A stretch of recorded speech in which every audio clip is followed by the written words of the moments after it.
দড়ি ধরে মারো টান, রাজা হবে খান খান। সত্যজিৎ রায়ের এই আইকনিক ক্যারেক্টার যেটা হীরক রাজা, তাকে তো আমাদের সবার মনে আছে। কিন্তু এই হীরক রাজার দেশের কথা আজ খুব মনে পড়ছে, জানেন তার কারণ কি? তার কারণ হলো যে আজকে এই হীরক রাজা যাকে খান খান করার কথা সত্যজিৎ রায় বলেছিলেন, সেই হীরক রাজার সাথে বঙ্গবন্ধুর আকাশ পাতালের তফাৎ। হীরক রাজা ছিলেন অত্যাচারী, শোষণ করতেন নিজেদের প্রজাদের স্বাধীনতাকে হরণ করতেন। আর বঙ্গবন্ধু শেখ মুজিবুর রহমান দেশপ্রেমিক ছিলেন। তিনি অত্যাচারীদের হাত থেকে নিজের দেশবাসীকে বাঁচিয়েছেন। তিনি নিজের দেশবাসীদেরকে একটা ভালো ভবিষ্যৎ দেওয়ার চেষ্টা করেছেন, সর্বোপরি একটা দেশকে উপহার দিয়েছেন। আর আজ রাজনৈতিক পরিস্থিতির মধ্যে গিয়ে সো কল ছাত্ররা সেই রাষ্ট্রনায়ককে, সেই রাষ্ট্রপিতাকে অসম্মান করছে। আমি বাংলাদেশের এই ক্রাইসিস নিয়ে একটা ভিডিও বানিয়েছিলাম এবং সেই ভিডিওতে এটাই আলোচনা করেছিলাম যে বাংলাদেশের ক্রাইসিসটা কেন হচ্ছে এবং এই আন্দোলনের পিছনে কোনো রাজনৈতিক কিছু আছে কিনা বা জিও পলিটিক্যাল অ্যাঙ্গেল আছে কিনা। আর সেখানে স্ট্রংলি আমি বলেছিলাম যে আমেরিকার হাত থাকলেও থাকতে পারে। আমেরিকা চায় যে বাংলাদেশে শেখ হাসিনা গভর্নমেন্ট ডিমোলিশ হয়ে গিয়ে একটা পাপেট গভর্নমেন্ট বসুক, কিন্তু সেই নিয়ে আমি পরে কথা বলছি। কিন্তু সেই ভিডিওতে আমি খুব একটা বেশি রিচ পাইনি এবং ভিউজও পাইনি। তাই যদি নিউ ক্রিয়েটার হিসেবে আমি দেখি, তাহলে সাইন্টিফিক্যালি এই বিষয়ে আর ভিডিও বানানো আমার এখন ঠিক নয়। কিন্তু কি করব বলুন, আমার আবেগ বাধ্য করছে। শেখ মুজিবুর রহমান যিনি একটি দেশ গঠন করেন বাংলাদেশ হিসেবে, সেই দেশের মানুষদেরকে অত্যাচারিত হওয়ার হাত থেকে বাঁচান, সেই মানুষটাকে বাংলাদেশ স্বাধীন হওয়ার 4 বছরের মধ্যে তার সেনাবাহিনী খুন করে ফেলে। তার পার্থিব শরীরের মৃত্যু হয় 4 বছরের মধ্যেই। কিন্তু আজ এই সমস্ত দৃশ্য দেখে মনে হচ্ছে যে শেখ মুজিবুর রহমান বা বঙ্গবন্ধুর আত্মাকে হত্যা করা হলো আজ। আচ্ছা, একটা কথা বলুন, যে ছাত্র সমাজ বা সো কল ছাত্র দল নিজেদের রাষ্ট্রনায়ককে বা রাষ্ট্রপিতাকে সম্মান করতে জানে না, তাদের ভবিষ্যৎ নিয়ে তো সংশয় থেকেই যাবে। বাংলাদেশের মধ্যে বা সরকারের মধ্যে বা শেখ হাসিনার বিরুদ্ধে হাজার বিরোধ থাকতে পারে, ছাত্ররা তার বিরুদ্ধে আন্দোলন করতে পারে, সেটা তাদের ইন্টারনাল বিষয়, এটা সত্যি কথা। এবং আমি আগের ভিডিওতে বলেছি যে ছাত্র আন্দোলন খুব তাড়াতাড়ি গৃহ আন্দোলনে পরিণত হবে, আর সেটাই হয়েছে। আর সেই সময় প্রায় দেখে বোঝা যাচ্ছিল যে হয়েছে। যতক্ষণ ছাত্র আন্দোলন কোটা মুভমেন্ট ছিল ততক্ষণ সেটা সমর্থনও করেছিলাম। কিন্তু আজ যা দেখছি তা দেখে আবার বুকটা কাঁপছে। বাংলাদেশে যা ঘটছে তা দেখে আজ সমস্ত বাঙালি, যারা অরিজিনাল বাঙালি, তাদের সবার বুক কাঁপছে। কবিগুরু রবীন্দ্রনাথ ঠাকুরের সেই বিখ্যাত উক্তিটি মনে পড়ছে, 7 কোটি সন্তানেরে হে মুক্ত জননী, রেখেছ বাঙালি করে মানুষ করনি। আর কবিগুরু রবীন্দ্রনাথ ঠাকুরের কথা বলতে গিয়ে আজকে এই দৃশ্যগুলো দেখতে হচ্ছে, যেগুলো বাংলাদেশে প্রতিনিয়ত ঘটে চলেছে। যে সো কল ছাত্র সমাজ নিজেদের জাতীয় সঙ্গীত যিনি রচনা করেছেন, তার স্থাপত্য বা মূর্তির ওপর আঘাত আনতে পারে, তাদেরকে আর যাই বলুন ছাত্র বলা যায় না। আচ্ছা, ছাত্র বলতে আর একটা কথা মনে পড়লো যে আপনি তালিবান কথাটা শুনেছেন তো, বা তালিবানি। আচ্ছা, একটা কথা ভেবে দেখুন তো, তালিবান কথাটা আপনার সামনে বললে আর ছাত্র কথাটা আপনার সামনে বললে আপনার সামনে নিশ্চয়ই দুটো চিত্র ফুটে উঠছে। কিন্তু আপনি কি জানেন যে তালিবান আর ছাত্র দুটোই এক? এই তালিবান শব্দটি হলো একটি আরবিক ওয়ার্ড, যার অর্থ হলো ছাত্র।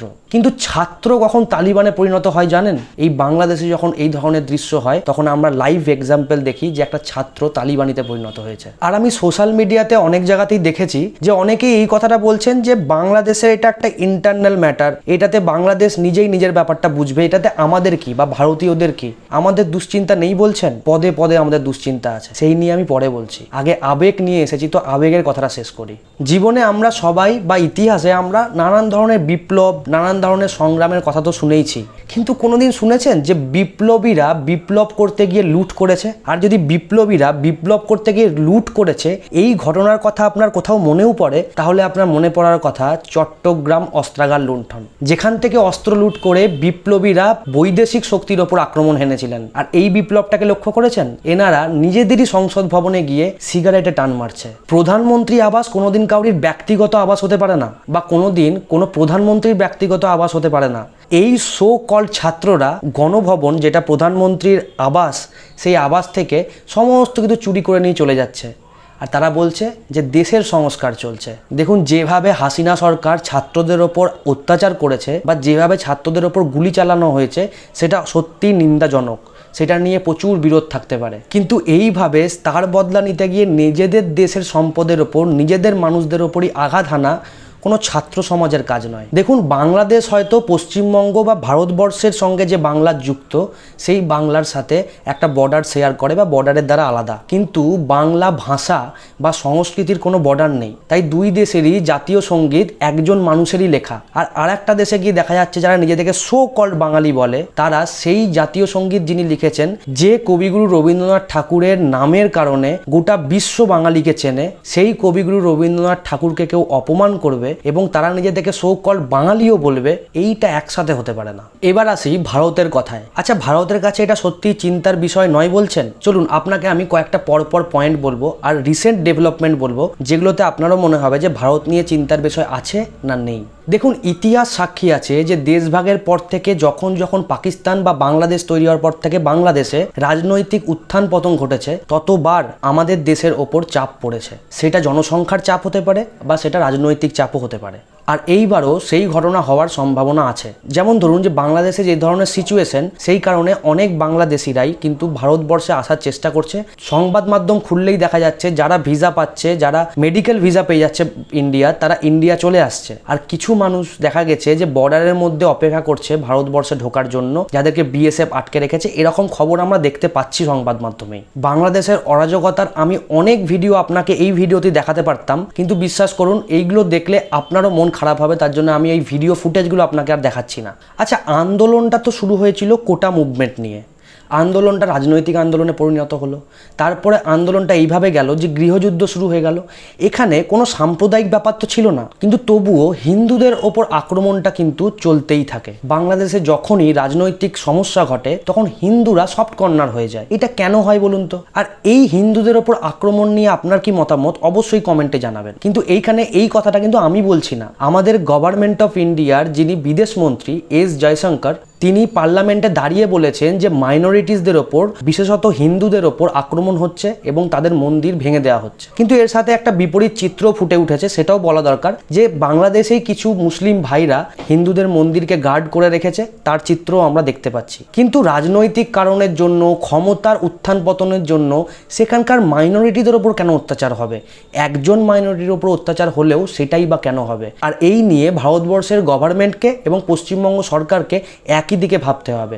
আর সেটা কিন্তু হচ্ছে। পশ্চিমবঙ্গ সরকারের মুখ্যমন্ত্রী মমতা ব্যানার্জি বলেছেন যে তিনি ভারতবর্ষের সরকারের সঙ্গে সম্পূর্ণ রকম সহায়তা করবেন এই ম্যাটার নিয়ে। আর অবশ্যই এটা করাও দরকার। সংবাদ মাধ্যমে দেখা যাচ্ছে যে বাংলাদেশের মধ্যে জেলবন্দি হয়ে থাকা এমন অনেক জঙ্গি জেল ভেঙে পালিয়ে যাচ্ছে এই সুযোগ নিয়ে। আর এই জঙ্গিরা যদি জেল ভেঙে পালিয়ে যায়, তাহলে ভারতের ওপর কোনো আঘাত আসবে না বলছেন? বা ভারতের চিন্তা হবে না বলছেন? হওয়ারই কথা চিন্তা। যিনি প্রধানমন্ত্রী বা ইন্টারিম গভর্নমেন্টের প্রধান হতে চলেছেন বাংলাদেশের, তাকে অনেকে আবার আমেরিকার সঙ্গে খুব ক্লোজ বলে মনে করে। তাহলে যেন কোথাও যেন গিয়ে মনে হচ্ছে না যে সেই আমেরিকাই শেষ পর্যন্ত শেখ হাসিনা গভর্নমেন্টকে ফেলে দিয়ে নিজের পাপেট গভর্নমেন্ট বসাতে চাইছে। দেখুন, এটা আমার কাছে কিছু আশ্চর্যের নয়। আমি আগেও বলেছিলাম আর এখনো বলছি, এটা আমেরিকারই পাপেট গভর্নমেন্ট তৈরি হচ্ছে। ছাত্র আন্দোলন শুরু হলো কোকটা মুভমেন্টকে শেষ করার জন্য। আর সেই সময় আমি ভিডিও বানিয়ে বললাম যে এটা গৃহযুদ্ধে পরিণত হয়েছে, কিন্তু তখনও সুপ্রিম কোর্টের একটাও জাজমেন্ট আসেনি।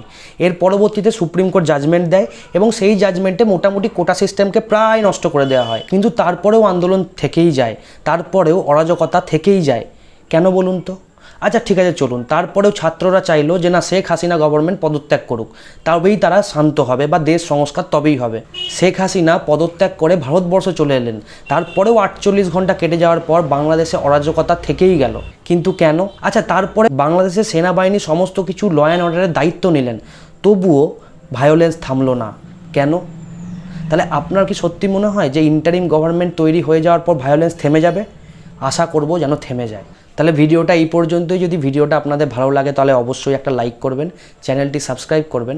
আর যদি মনে হয় ভিডিওটাতে আপনারও ইমোশনালি কোনো টাচ হয়েছে, তাহলে ভিডিওটা শেয়ার করতে পারেন। আর অবশ্যই কমেন্টে জানাবেন যে আমাদের কতটা সতর্ক থাকা উচিত ভারতবাসী হিসেবে বাংলাদেশে যে ধরনের পরিস্থিতি তৈরি হয়েছে। তাহলে চলুন, দেখা হচ্ছে নেক্সট ভিডিওতে।